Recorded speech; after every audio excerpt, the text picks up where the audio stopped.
The title of tonight's talk is Bringing Home the Dhamma to Bring It Home. What do you mean by bringing home the Dhamma? And what do you mean by bring it home? It's an English idiom. If you are not good in English, you might not be able to tell the difference.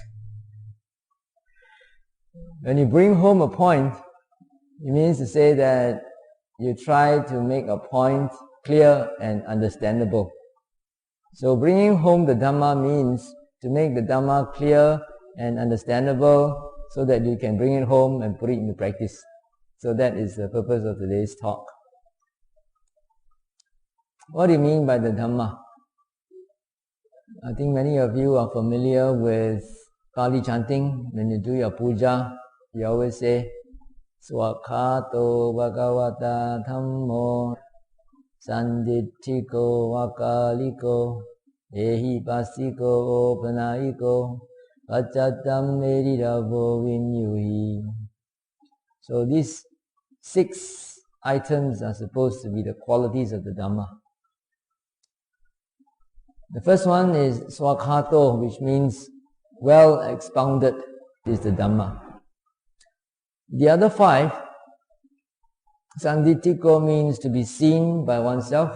Akaliko means immediate. Ehipasiko means inviting one to come and see. Opanayiko means leading onwards.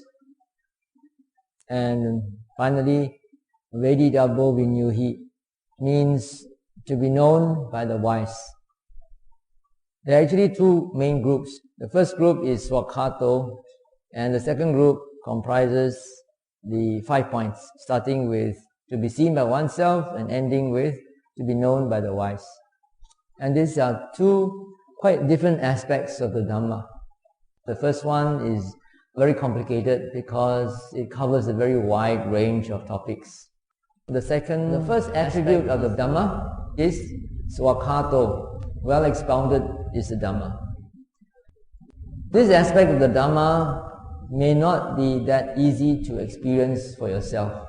So that's why this aspect, Swakhato or well expounded, is different from the second aspect, which is experiential in nature. And there are far more things that the Buddha has taught us which we cannot really experience ourselves, nor can we verify ourselves. And a lot of these teachings, we accept them based on faith and reflection. For example, the supreme enlightenment of the Buddha. If you haven't done any Dhamma practice before, you only accept that out of faith. If you have done Dhamma practice, and then you can see how the Dhamma can be applied to your daily life and how it benefits you, then you can infer that this teaching must have come from somebody who has done it before, right? So it is out of inference that you accept this. The possibility of attaining various stages of enlightenment, whether you can become a Sotapan or a Sakadagami or an Agami or an Arahant, these are also things that you have to accept on faith. Do you really know that you can enlighten in this very life? Some people say that the Buddhist religion can only last for 500 years. Now it's already 2,500 years. So can anybody actually gain enlightenment now? So this is also something that you accept out of faith. You cannot verify it for yourself unless you practice very hard and you yourself gain enlightenment. Otherwise, the third thing is the law of karma. And the law of karma is also based on faith. How can you actually prove that the law of karma works? A lot of times when things go wrong, we say, oh, it's my karma, we accept it. And a lot of times when you strike a lottery or you get something that you wanted very badly, you will also say, oh, that's my karma. So whatever you don't understand, you say it's my karma. Recently, one of our devotees' son came back from Pakistan. He went there to work as a project manager in a resort. He was in charge of the workers there, and the Pakistani workers are all Muslims. He says it's very difficult to supervise them because he has to keep an eye on them all the time. And then sometimes if you get really fed up with them and you sack them, they don't feel any remorse, they don't feel angry. They're very equanimous about it, and they say, oh, it's the will of Allah that I'm sacked today. It's the will of Allah that I work, that I have to sleep more than I'm allowed to. So to them it's like they have attained equanimity. They're practicing the fourth Brahma Vihara. So very difficult to actually motivate or supervise them, because they have this very complacent sort of attitude. Everything is fated. There's nothing that I can do or control. So it's the same for us. It works in the same principle. When you get into trouble, for example, you get terminal cancer at a young age, at the age of 30, the first thing, most people would react in a very negative way. Why must it be me? Why? I haven't done anything wrong. So in the end, after some time, after denial, they will go through a period of suffering, and finally you accept it. Then if you're a Buddhist, you say, well, it's a law of karma, what can I do? Don't know what I did in the past, now I have to suffer for it. So it works in the same way. It's a matter of surrendering, not trying to want things to be other than what they are. It's a matter of being accepting. So that is also based on faith. Besides the law of karma, because the law of karma talks about moral actions. If you do good moral actions, then you will receive good results. If you do bad moral actions, then you will receive bad results, unpleasant results, painful results. But then there's another concept called the workings of conditionality. How things are conditioned. Things arise or occur because of a very, very intricate connection of causes and conditions. This may not necessarily have to do with moral actions. Things are just connected. Modern scientists have come to this conclusion that everything is related to everything else. You may think that as an individual, you have no power to influence the society in which you live. But in fact, everybody and everything influence everybody and everything. If you are not a powerful person, you'll be influenced by your environment. If you're a powerful person, you influence the environment. So it depends on how you look at it. And there are aspects where you are powerful, and there are certain areas where you're not powerful. Right? So sometimes you influence the environment, sometimes the environment influences you, and everything influences everything else. That is the law of conditionality. It's a very, very intricate law, not easy to explain. Still, that has to be taken the level of faith if you do not practice the Dhamma. Even if you practice the Dhamma, you can only see the tip of the iceberg, what is related to your particular mindset, or rather the workings of your own mind, of your own internal world that you perceive through your senses. That's all. You don't know what's happening outside. You don't know how things are really related to one another outside what you can perceive. Another thing that is also well expounded by the Buddha, many other things actually, is mutual duties and responsibilities. This is found in Sigalovada Sutta, and I'm not going to deal with it. A lot of reciprocal responsibilities of husband and wife, parents and children, teachers and students, and employers and employees, Brahmins, reclusas and their supporters, and so forth. Then the Buddha also talks about moral values such as respect for your parents, teachers and elders. He talks about moral precepts and the passive and the active aspects of morality. The passive aspect is to refrain from killing, refrain from stealing, refrain from sexual misconduct, refrain from lying, refrain from taking intoxicants. And then the opposite is the positive aspect, which is when you refrain from killing, you also try to be compassionate and practice harmlessness. When you refrain from stealing, you try to practice generosity. When you refrain from sexual misconduct, you practice faithfulness. When you refrain from lying, you actually practice truthfulness and honesty. And then when you refrain from intoxicants, you are practicing awareness and mindfulness. So in both the passive and active aspects of morality, this is also another type of Dhamma that the Buddha taught. Besides that, he also talks about the 10 wholesome actions. 3 are related to the body, 4 related to speech, and 3 related to the mind. So these things constitute the essential moral values for human beings, for all beings actually. He also taught the 4 Brahma Viharas: loving kindness, compassion, sympathetic joy, and upekkha, equanimity. He talked about the importance of faith and conscience, shame and dread. He talked about other important virtues in the Mangala Sutta, for example, humility, contentment, gratitude, patience, which also implies forgiveness and consideration for other people. He also talked about right livelihood. So today's talk, talking about bringing the Dhamma back home to practice, I'm not going to talk about all these things because this will take a whole course in Buddhism to talk about. I'm just going to pick up some of the more important things which are somehow related to the experiential aspect. In a sutta in the Anguttara Nikaya Book of Trees, sutta number 54, called Anyatra Brahmana Sutta, a discourse given to a certain Brahmin who came to see the Buddha.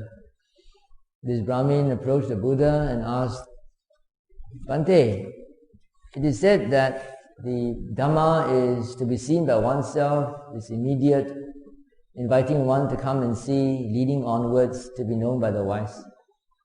What do you mean by that? Then the Buddha said, if a person is influenced by lobha, dosa and moha, how many of you don't know what lobha, dosa and moha is? Please put up your hands.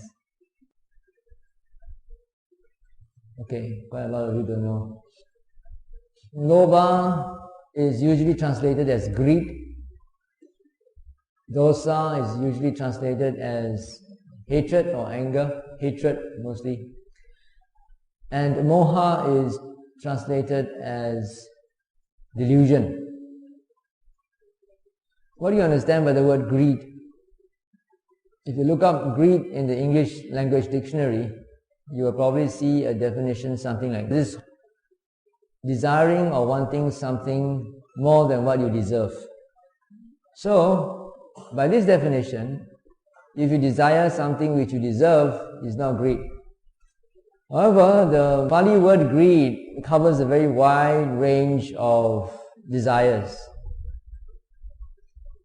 And greed is only one of the types of desires.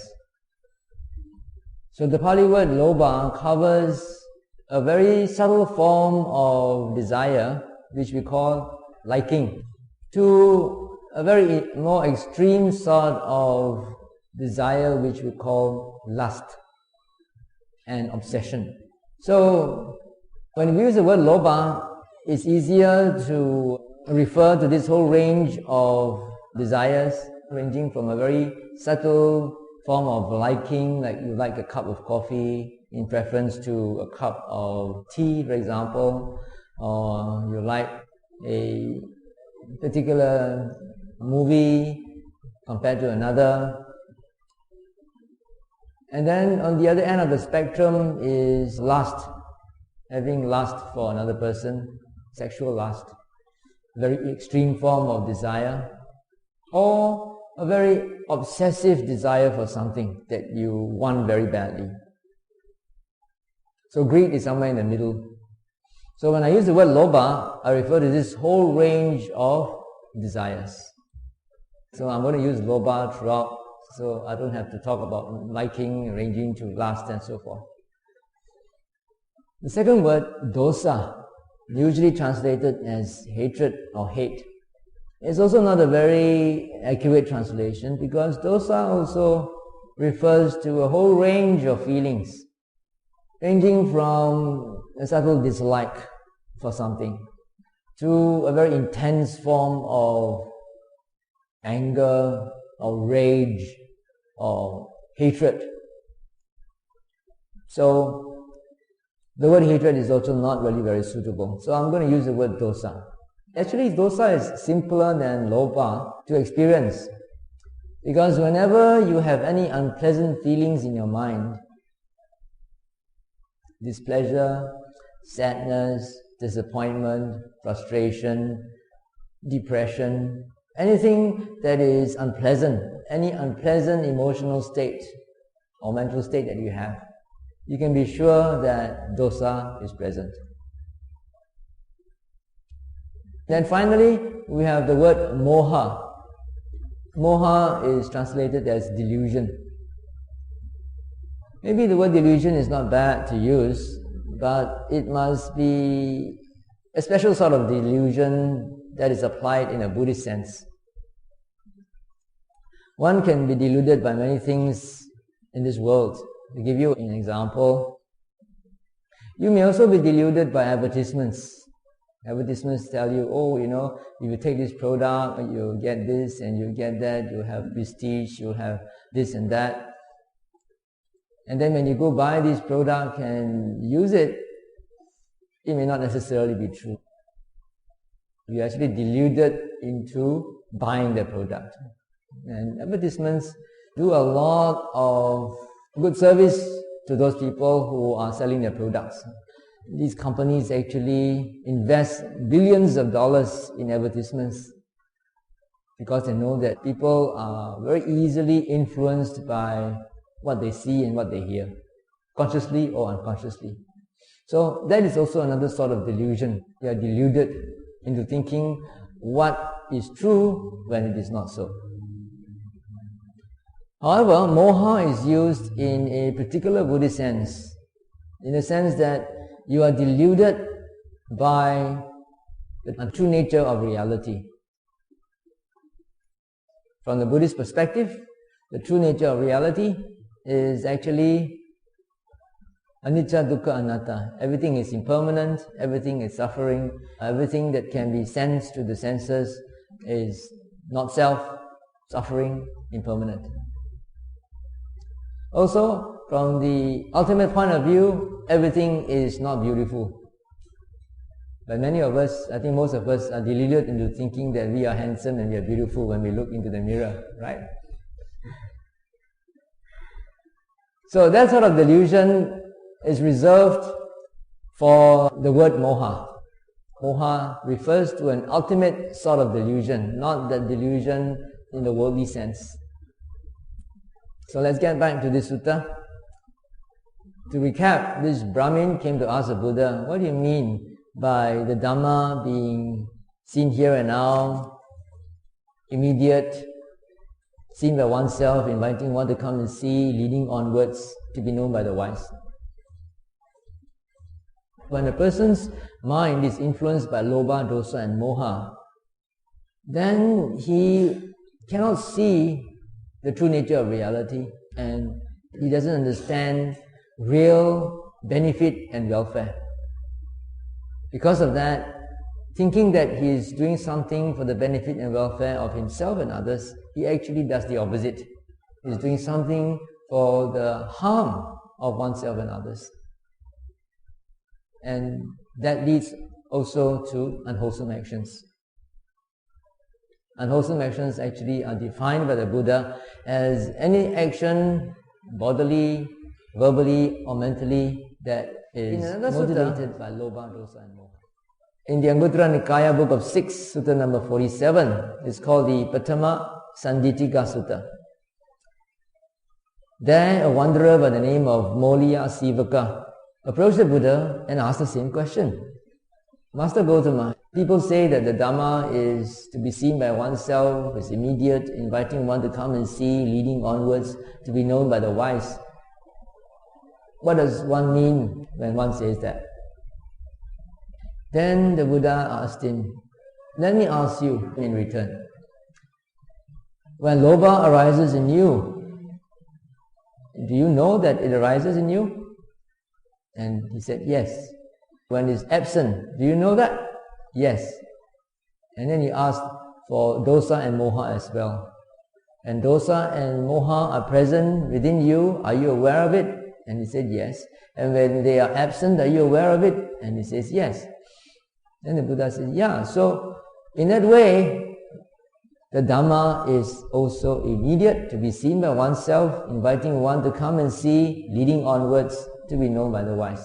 Then in another sutta, called the Dutiya Sandittika Sutta, he is also asked this question by another person, and he answered similarly, saying that if you know the absence or presence of lobha, dosa and moha within yourself, that is how the Dhamma is to be seen by oneself, immediate and so forth. And he also adds another thing. When your bodily, verbal and mental actions are influenced by lobha, dosa and moha, and you know that they are so, and when they are not being influenced by lobha, dosa and moha, you also know that they are not being influenced. When you have that sort of awareness, self-awareness, introspective awareness of what's happening within your mind, that is also a way where the Dhamma is to be seen by yourself, immediate, inviting one to come and see, leading onwards to be known by the wise. Another sutta in Samyutta Nikaya, in the 35th Samyutta, sutta number 70, it's called the Upawana Sandittika Sutta.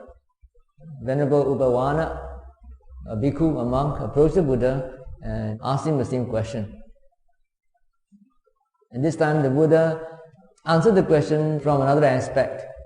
He said that, okay, now when you are aware of these six sense objects, when you see something, you hear something, you smell something, you taste something, you touch something with your body, or you feel some body sensations within you, or you have some mental objects, thoughts, emotions, plans, whatever, some mental objects. When you perceive these objects of the six senses, and you know there is raga present, or raga absent, then that is also another way where the Dhamma is to be seen by oneself, immediate, inviting one to come and see, leading onwards to be known by the wise. Now raga is another Pali word. The standard translation of raga is lust. But the word lust is not a very good translation because we normally associate it with sexual lust. So raga actually refers to another form of lobha. It's a subset of lobha and is maybe on the higher end sort of lobha, more intense than just liking or greed. So if you're able to see your mental state, how you're attached to something of the six senses, how you desire something, how you crave for something, and when you perceive any of the six sense objects and this raga is absent and you're also aware, that's a way that the Dhamma can be experienced here and now. To experience the Dhamma in this way is actually very simple, right?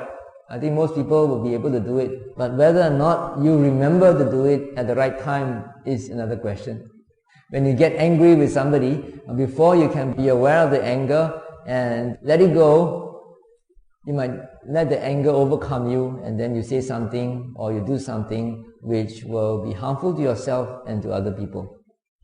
More about this later on, because this aspect of the Dhamma, this experiential aspect of the Dhamma, is something that can be practiced by everyone. This aspect of the Dhamma is becoming so prevalent and popular nowadays that it has even spread to the West and it has been integrated into psychotherapy. Psychotherapy nowadays makes use of mindfulness, being aware of what's happening to your mind, to help people solve their emotional and psychological problems. And I think this is going to be something very useful for everyone, whether you're a Buddhist or not. This is a universal sort of technique that is not monopolized by any particular religion. In fact, this aspect of the Dhamma, because it transcends all religious beliefs, it doesn't matter whether you're a Buddhist or a Christian or a Muslim to be able to do that, right? It doesn't depend whether you believe in Allah or God. You're just watching your own mind. So because it has a universal appeal, more and more people are appreciating Buddhism on account of this aspect of the Dhamma. Not so much from the rites and rituals and the scriptures that we have, but from this practicality. Now maybe I could read to you here a testimony from someone who has benefited from this aspect of Dhamma. This is a 37-year-old Malaysian Chinese lady. She's got a BA in communication. The last job that she had was a yoga instructor, and she has been meditating for 3 years.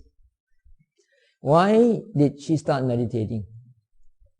Here she says, it all started with her wondering why the mind fluctuates so regularly and sometimes so strongly. One moment feeling good, the next moment feeling lousy. At first she was working in advertising, and then she started to practice yoga, and later on she connected to a group which was practicing Dhamma in a Tibetan tradition. She read books on Buddhism, she went to Dhamma talks, made friends with other practitioners, and got to know some spiritual teachers. She participated in chanting, visualizations and rituals, and she also began a regular meditation practice. I think some of these things you all are also doing here, right? Chanting, rituals and all that. However, all these activities did not really help her to understand the nature of the mind. Because if you want to understand the nature of the mind, you must look at the mind to see how it works. So, has meditation changed her life? So about 2 years ago, she made a major change in her life. She decided to give up her job in advertising, and then she became a yoga instructor.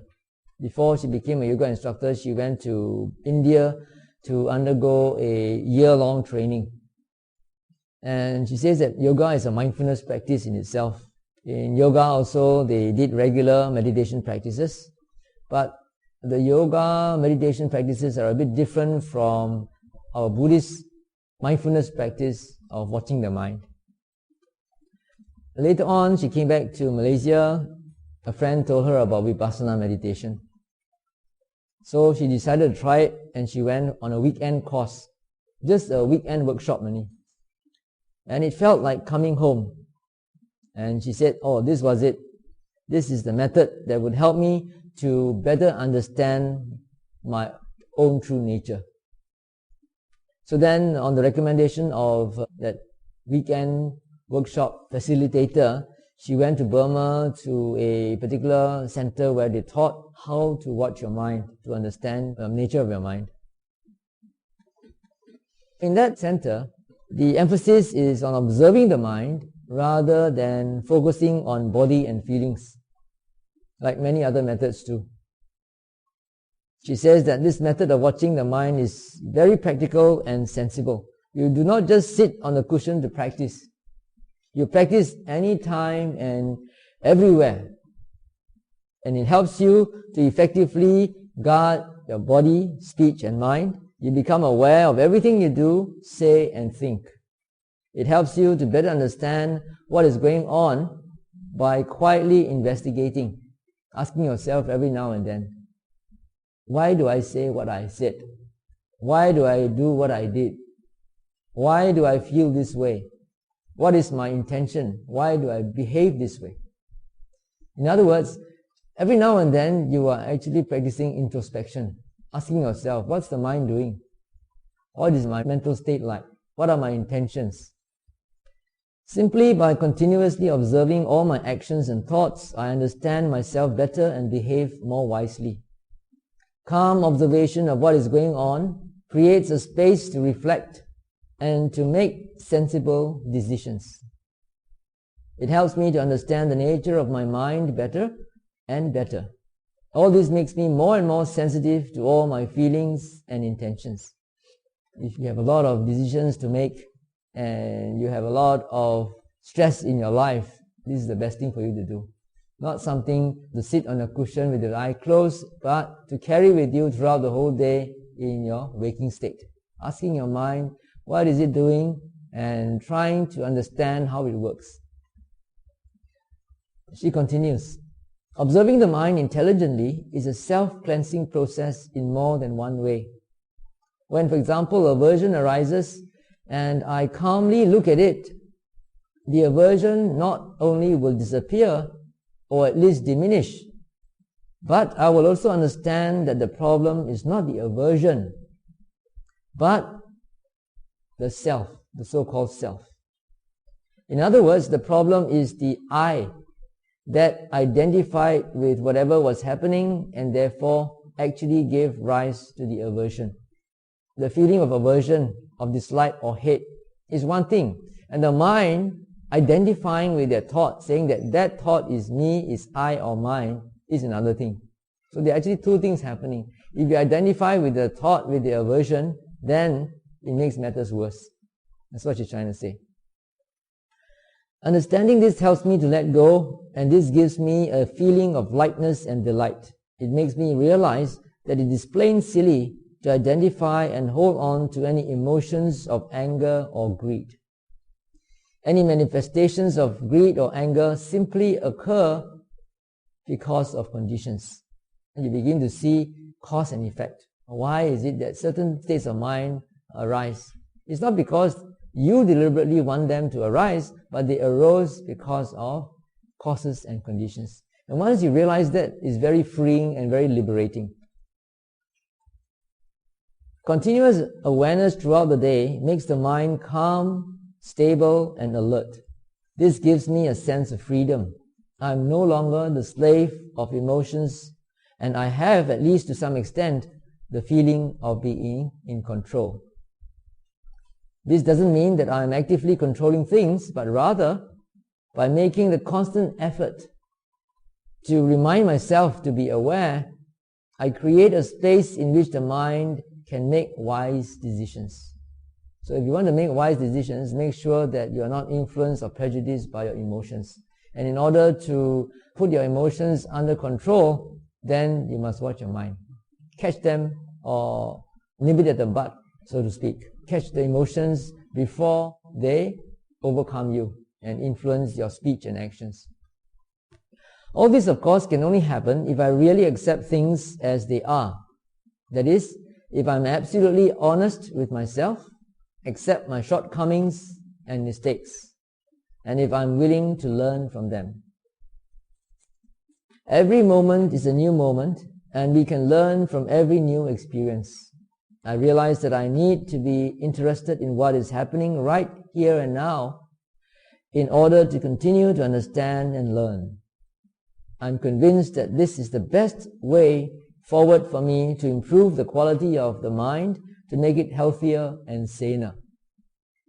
Even though this process has been very painful at times, looking at my form of greed or anger is no fun. It has also been very rewarding. Whenever there are no negative mental states, positive ones will automatically come in. So in a way, the mind purifies itself. When the mind is positive, it is usually also still and simple, and this is very energizing. When, on the contrary, I'm suffering from negative mental states, the mind is very busy. I feel exhausted and my energies get burnt up quickly.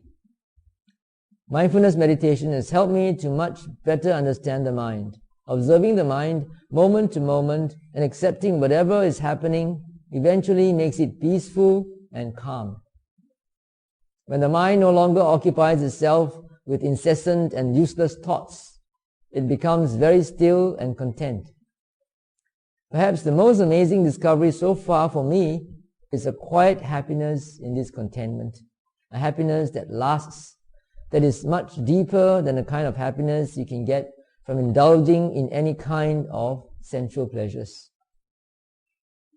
I used to think that laughter was the best medicine, but now I realize that laughter with understanding is even better medicine.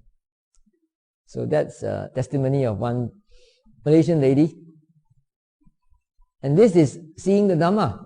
When you are able to understand or see lobha, dosa and moha arising within yourself, and then being able to arrest them before they go out of hand. Quantum physicists, biophysicists, biomedical physicists who are doing a lot of research into the workings of the mind and how our mind affects our body. They have come out recently with some research findings. They say that they are beginning to understand more of how psychosomatic diseases are caused. When a very powerful emotion arises in your mind, the mind will stimulate certain glands in the body. For example, the hypothalamus, which is inside the brain, to produce certain amino acids called neuropeptides. Once a thought, a very strong emotion arises, it will immediately trigger off this hypothalamus and it will produce billions of these small little minute particles that are immediately injected throughout the whole body. These millions of little particles attack your healthy cells in the body and they're actually malignant. They damage the healthy cells. They do it almost immediately, and you can see that through your own experience. When you feel really very angry, when you're in a rage, where's the first place that you feel it? In your chest area, right? You feel very congested and tight, and then maybe a lot of heat is generated around that area. You feel very uncomfortable, and maybe even your solar plexus or stomach area, you will feel that it's sourish and tense. You feel feverish. You can feel your pulse rate increasing. You feel your breathing heavier. So all these are physical manifestations of the angry mind. Now, that's just when a very strong emotion arises, it will trigger all these things. Sometimes you may have noticed, if you're a meditator, you would certainly have noticed. If you're not a meditator, maybe you might have chance to notice that even when you stop having angry thoughts, no more angry thoughts, you're not thinking about it anymore. You were doing some chores and then suddenly a thought occurred in you and you thought of somebody whom you hate very much, or thought of a situation where you had a lot of anger for it. And then suddenly you find that your whole body is affected. But then you have to go on with your chores. You cannot be thinking about that the whole day, or you cannot get your things done. So you forget about it and you try to do your chores. But even though you're no longer thinking about what is making you angry, the after effects are still in your body. It will last for some time. You still feel tense, you still feel your stomach will be having very sour feelings and maybe even gastric pains. Why do you think that's so? Because although the mind has stopped thinking thoughts of anger, it has already sent a command to the hypothalamus or to the other glands. And the glands don't stop immediately, It's just like when you're traveling at 200 kilometers per hour in a car, even though you step on the brakes, it doesn't stop immediately, does it? It needs a certain amount of time before it can really come to a stop. So it's the same thing. Even though you stop thinking bad thoughts, you start having angry thoughts, your body is still being damaged by all these malignant neuropeptides. What is even worse is if a person gets angry. Say you get angry over somebody whom you're supposed to love, your girlfriend, your boyfriend, or your parents, or your wife. And then suddenly another thought comes, which is angry because you're angry at someone whom you're not supposed to be angry at. When that happens, you create even more neuropeptides in your body, create more damage to your healthy cells. That's why people who suffer from depression, in our relationship with people, whether within our household or with our colleagues, friends, or clients or whatever, if we can apply the principles of what the Buddha taught us, that will certainly conduce to our welfare and happiness. You notice that a lot of our problems in relationships arise because we are not able to restrain or control our emotions, right? All these problems also come about because we are not able to restrain our lobha, dosa and moha. We have too much lobha, dosa and moha. That's why we do a lot of things that bring about even greater suffering. A lot of times we get all worked up or angry or disappointed because we have a lot of expectations, a lot of hopes, and attachment to these hopes and expectations. And when they do not work out according to how we want them to, we suffer. It doesn't need the Sama Sambuddha to tell us that the cause of disappointment, the cause of frustration is desire. So if you know that the cause of frustration, of disappointment and so forth is actually desire, you already solve half the problem. You know the cause, so what you need to do is just take it out. Can you remove it so easily? It's not so easy to remove, right? You may know it intellectually, you may know it through inference by reasoning that the cause of your problems is desire. But still, desire is very strongly rooted in us. It's not easy. Actually, the principles of how to overcome this are found 2,500 years ago in the Buddhist scriptures. In the introduction to the Satipatthana Sutta, the Buddha says, "Monks, this is the direct path for the purification of beings, for the overcoming of sorrow and lamentation, for the ending of physical stress and suffering and grief, for the attainment of the way, for the realization of Nibbana." Although the ultimate goal of the Satipatthana Sutta is the realization of Nibbana, it has fringe benefits along the way. Good side effects, which are overcoming sorrow, overcoming lamentation. There are many stories of people who suffer from depression or grief, and they cannot overcome that, and so they come to the meditation center for help. In most meditation centers in the West, people who go there are people who are suffering. If you are very happily married, enjoying yourself with no problems in your life, who is going to come to the temple? Just stay at home and enjoy yourself. It's only when you suffer and you try to find a way to get out of the suffering, then only they come to the meditation center. Or else you'd rather sit back and watch your story that happened in Burma many years ago when I was there, in the 1980s, early 80s.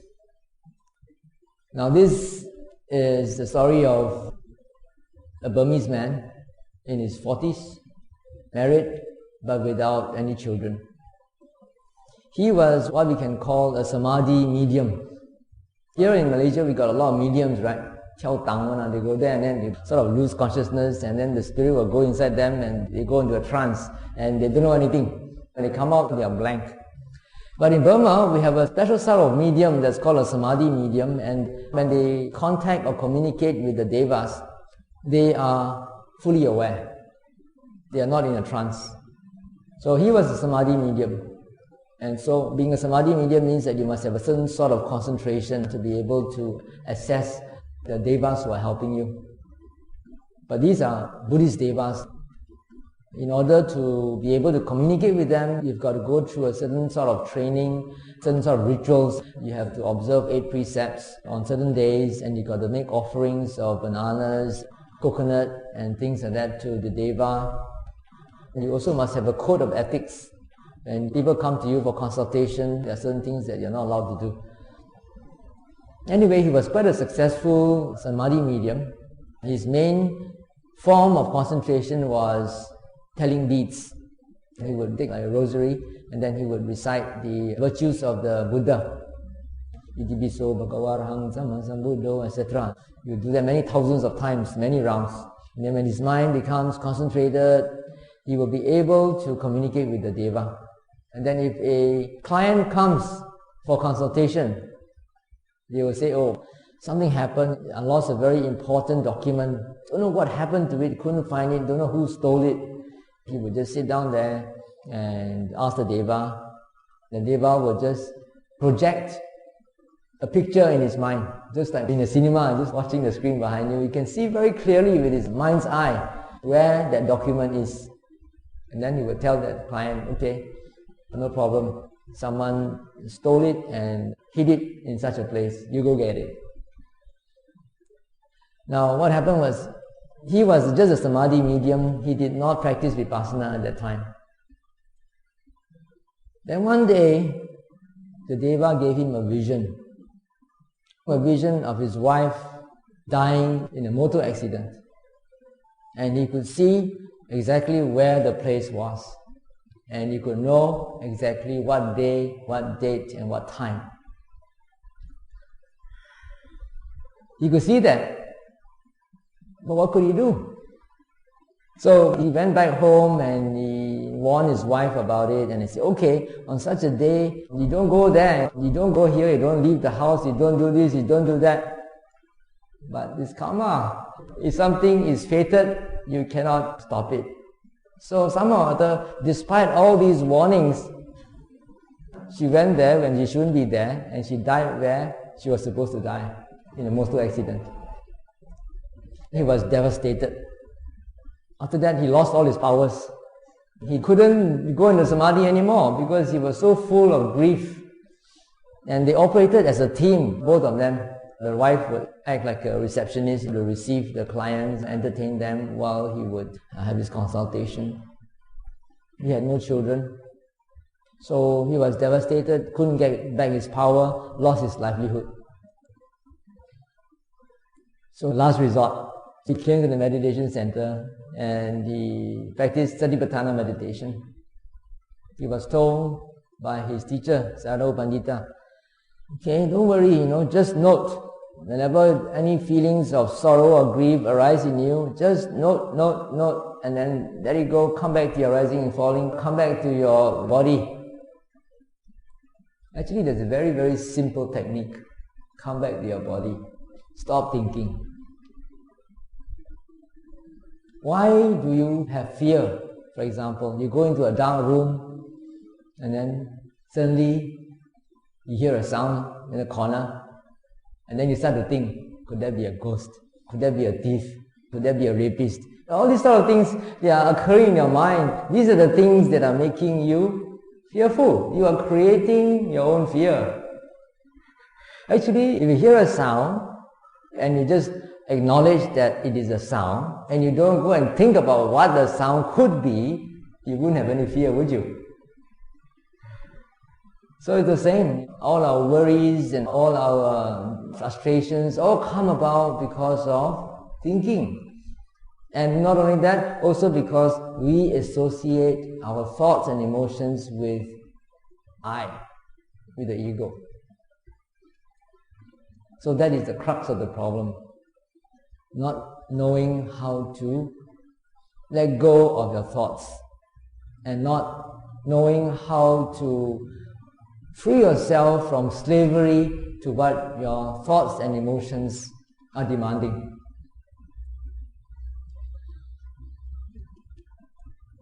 Coming back to this samadhi medium, after 1 or 2 months of practice in the meditation center, he recovered. He had very good samadhi. He was doing very well in his insights. And after that, Sayadaw Pandita tried to encourage him to stop this sort of livelihood, because a lot of these puritanical Theravadin meditation teachers don't like the yogis to get involved with devas. Sayadaw tried to ask him to give that up. Then he secretly... Another story is about another teacher, Ajahn Suk. I don't know whether any of you have heard of Ajahn Suk. He stays in a remote place that is near some caves and also a cemetery. Part of his practice is to ask you to take a mosquito net, go to the cemetery and sleep there for the night, alone.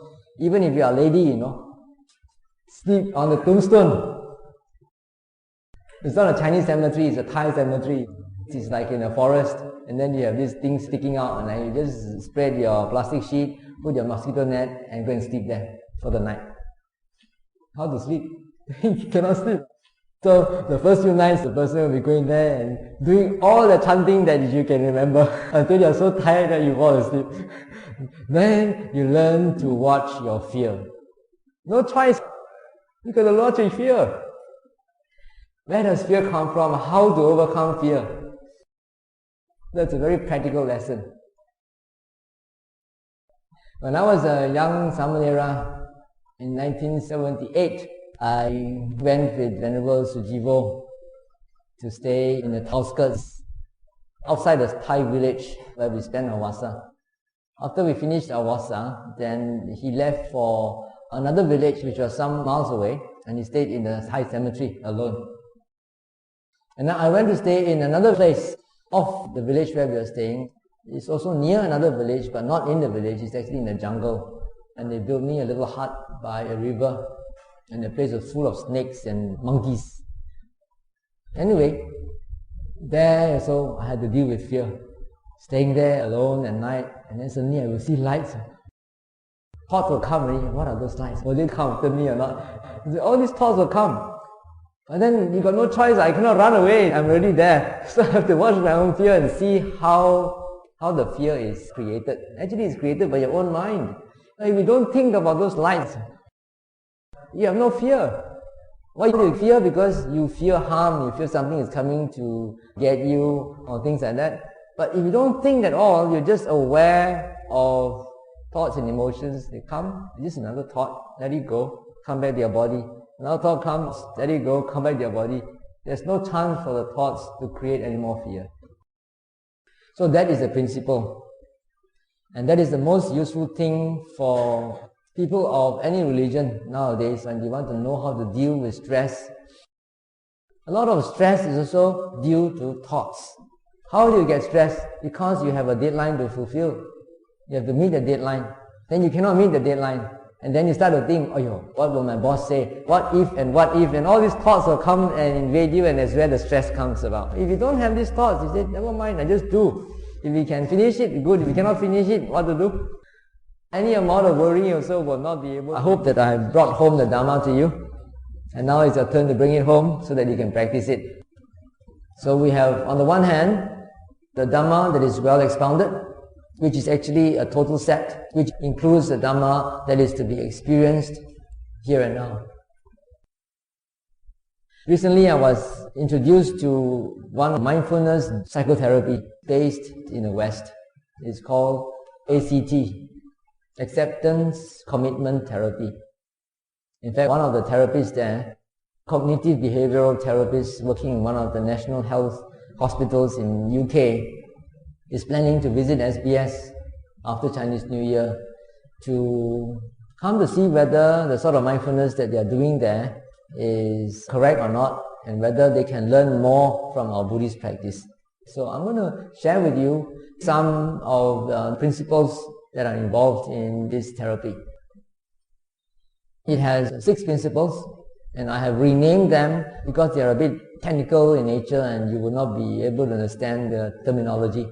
So I've renamed the principles in a more understandable language, and I've put also an acronym so that you can easily remember. It's DABOPA, the BOPA, DABOPA. The first one is dissociate. The second one is accept. The third one is be present. The fourth one is observe the self, or observe non-self. The fifth one is personalize your values. And the sixth one is act. Dissociate, accept, be present, observe the self, personalize your values, and act. How does it work? Their whole concept of their therapy is based on this basic premise that we are the slaves of our thoughts and emotions, and we do not know how to diffuse ourselves from our thoughts and emotions. Now the word they use is diffuse, because the opposite of that is we fuse with our thoughts and emotions. Fuse in the sense that we associate with our thoughts and emotions and think that our thoughts and our emotions are the self or I. So the first principle is, when thoughts and emotions arise in you and you don't want to be their slaves, dissociate from them. Thoughts are just thoughts, emotions are just emotions. They do not belong to you, they are not yourself, they are not you. This is very much in line with our Satipatthana Sutta, where the Buddha says one is supposed to practice observing the body in the body, or the body as the body, feelings as feelings, mind as mind, and then mental objects as mental objects. What does that mean? It means to say when you observe physical sensations in your body, you observe the physical sensations as just phenomena, just physical sensations. They are not you, they are not I, they don't belong to you, they are not yourself. It's the same with thoughts and your mind, mental states and your feelings. Also, they don't belong to you. Feelings are just feelings. Why must you go and possess them? Just let them be. So the first step is to dissociate. Once you dissociate yourself from these thoughts and emotions, then you can get some relief. Now, for example, many of us tend to be judgmental. Sometimes it's easy to forgive other people, but it's more difficult to forgive yourself, particularly if you are a perfectionist. You say, oh, I'm such a lousy person, I shouldn't have done this, I shouldn't have done this. And then you judge yourself and you scold yourself, you angry yourself for doing certain things that you've done in the past. Like just now, when I was talking about having angry thoughts about somebody whom you shouldn't get angry at. So you get angry thoughts about that, and then you're angry because you're angry. And then you go around in a circle. You're anxious, and then you're afraid, oh, I'm anxious already, tonight I cannot sleep again. And then because of that, you worry about the anxiety, and that makes matters worse. So what they say is, if you dissociate yourself from the thought, okay, anger is just anger. Let it be. Watch the anger. See how the anger, the form of anger is like in terms of thought pattern, in terms of emotion. For example, earlier on I said when you're angry, when you have angry thought, then the whole body is affected. Then see how the thought is like. Don't associate with the thought, well, anger has arisen, so accept it. So that is the second one. The second step is to accept.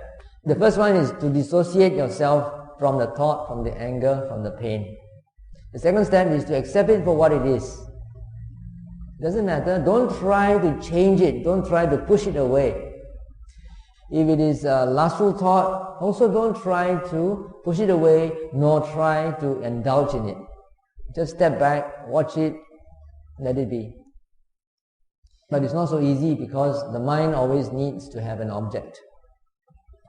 If you're angry, it's because you're thinking of something that's making you angry. And if you watch that thought, you will tend to think even more and get even more angry. That's why the English say, when you're angry, count 1 to 10. When you count 1 to 10, you actually distract yourself from what is making you angry. You're too busy trying to count 1 to 10 and you forget all about what is making you angry. That's why you cool down. So in the same way, when you have angry thoughts and you have lustful thoughts, or you have got jealous thoughts or thoughts of conceit, or whatever, be aware that the thoughts are there, and then the next thing to do is shift your attention. Don't look at the thoughts. Be aware of the physical sensations that are being felt in your body as a result of those thoughts. Your solar plexus area, or you feel tense, congested in your center of your chest. You feel the sour feeling in your stomach area, stomach cramps, whatever. Watch all these physical feelings, and because you are distracted from the thoughts that are making you feeling miserable, then the thoughts will automatically diminish, and eventually these unpleasant physical sensations also will go away. But if you are not sitting down meditating, you are doing something else, whatever you are doing your chores, your job, your occupation, and such thoughts attack you, then immediately after you have noted the thoughts, accepted them for what they are, and let them go, bring back your attention to whatever you are doing, whether it's washing the dishes, sweeping the floor, cooking, writing a report, checking the site, whatever it is, be in the present moment. That is the third step. Dissociate, accept, be in the present. When you're in the present moment, being fully conscious of what you're doing, you can also step back at that time because your mind has really sort of calmed down, and observe what you're doing in a more objective way. Then you'll be able to notice that actually the angry thought is one thing, and the mind that is watching the angry thought is another thing. Because the mind that is watching the angry thought is not angry.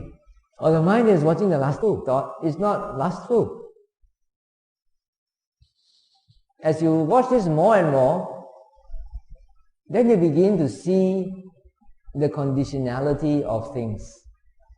Why did you get angry in the first place? because something triggered off a memory of something. And once you have triggered it off, then you dwelled on that.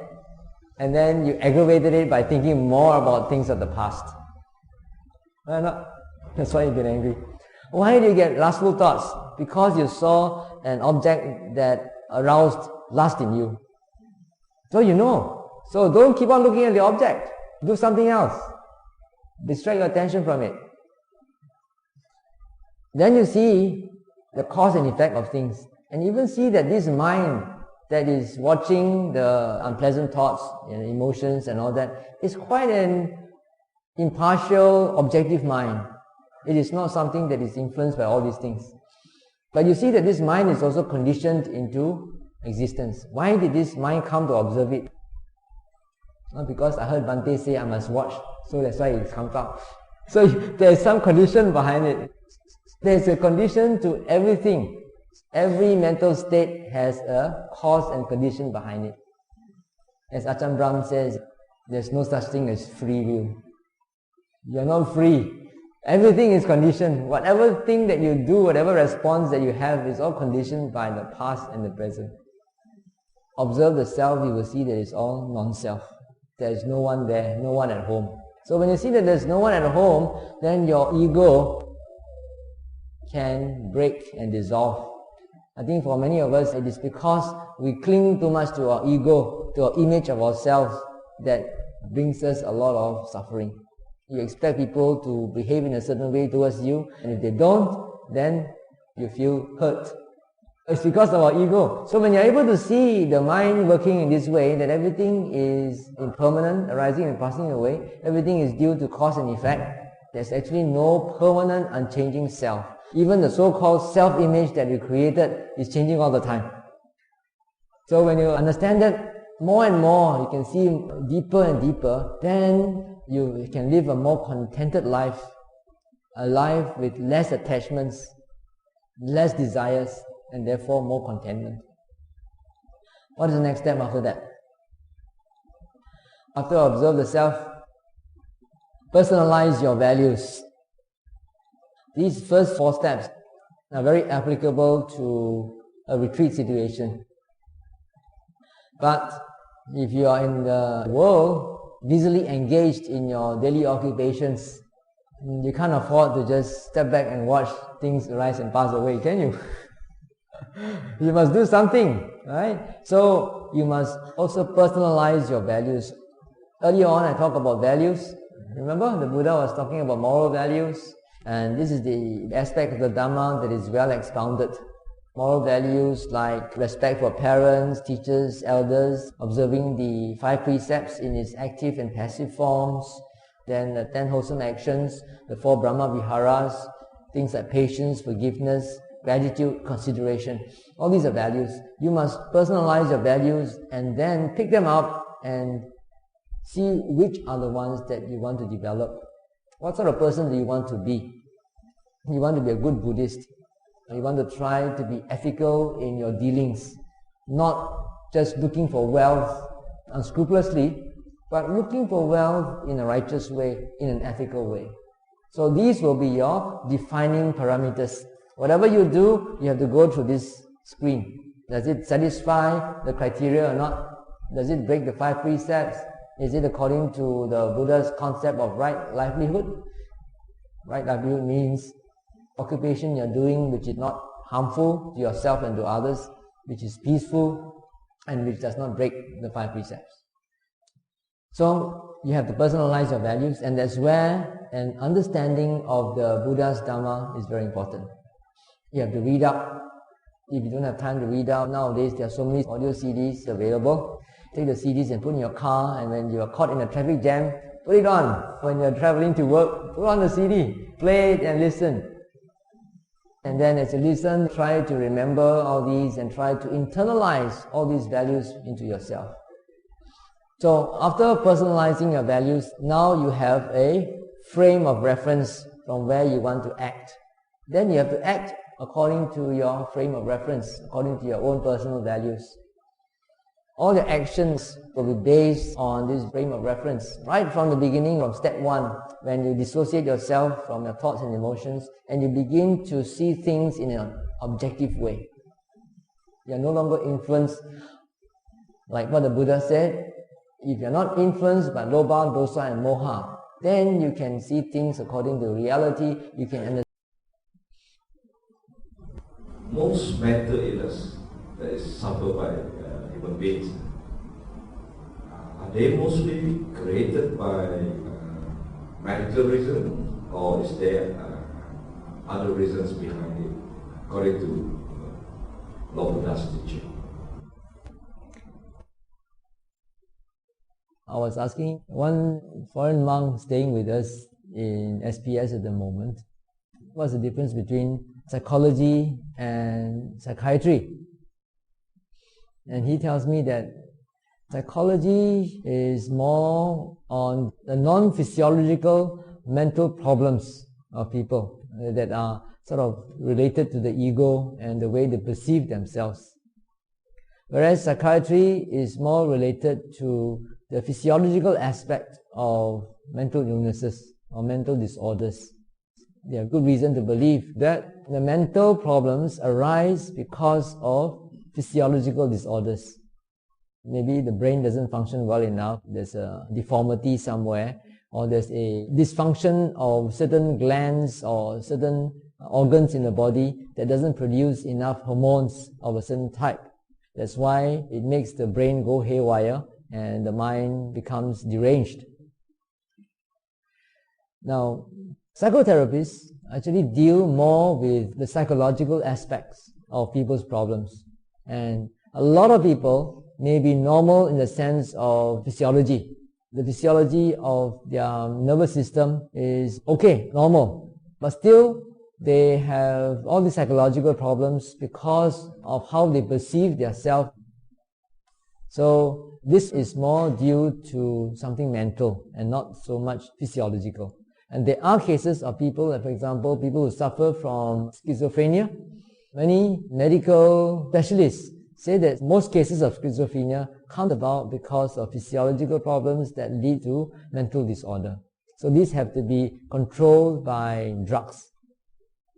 In this ACT model that I talked about earlier, acceptance commitment therapy, they have also applied this to schizophrenics with quite notable success. But these schizophrenics are those who have already undergone a certain period of medication and they have already stabilized their minds, and then after that they go through this psychotherapy course of mindfulness, which improves their condition and enables them to reduce their dosage. This is quite significant because schizophrenics are difficult to train in mindfulness because they have very disordered thinking.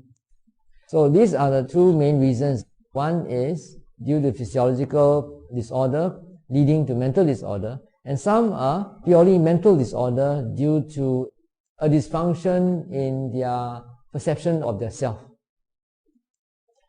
Then there is another third one, which is karmic, in the sense that you may be disturbed by external elements like spirits, for example. Some people can just go crazy because of spirits. This is how spirits exert an influence on the body and mind of a human being. So I would say that these three aspects of how mental disorder takes place. One is more psychological, and the other one is physiologically based, and the third one is... Bhante, I have a question. Just to further from that, psychologists will normally say that 70% of our sickness are psychosomatic in nature. So hearing from what Bhante said earlier, that means to say it is either we identify with it, we cannot disintegrate ourselves, disassociate from it. Therefore, it is a present life.